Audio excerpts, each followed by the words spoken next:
Kwa majina anaitwa Christina Joseph, ni mzazi wa Christian ambaye ni mtoto mchezaji mtarajiwa katika klabu hii ya Future Star. Nimemleta mtoto hapa kwa sababu nimemwona future yake, anapenda sana mpira na ninapenda kitu ambacho anakipenda mwanangu aweze kukipata kwa wakati.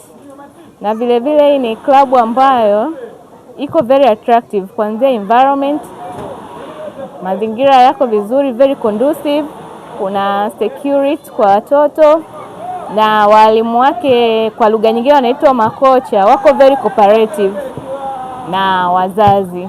Kwa hiyo wanatuimpress, tuwalete watoto waje wajifunze na tuwatengenezee future yao wanaoipenda zaidi. Vile vile mimi naipenda slogan yao ya Future Star inayosema no school no play.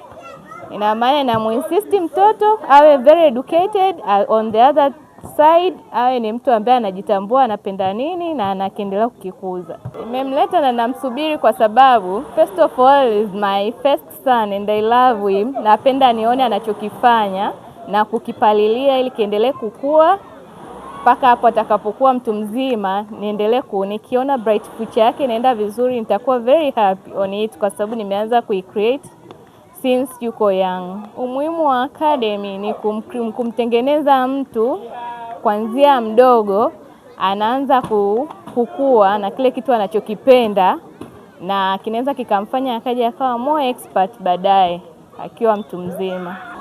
Mtoto wangu anaweza akawa baadaye ni mchezaji mkubwa na anayejikubali akiwa na elimu kichwani, vile vile akiwa anaelewa anachokifanya. Ujumbe kwa wazazi, tujitahidi kuwa karibu na watoto wetu, kuangalia kile kitu wanachokipenda na tukipalilie tangu kikiwa kidogo, na tuwe pembeni yao tukiwasupport na kuwasikiliza. Tukiwapeleka tu shule, tuhakikishe pia tunawapa elimu bora na tunawatengenezea mazingira yao ya baadaye yawe vizuri zaidi kwa kuwa pembeni yao kila hatua yao ya ukuaji ili tuwajue zaidi.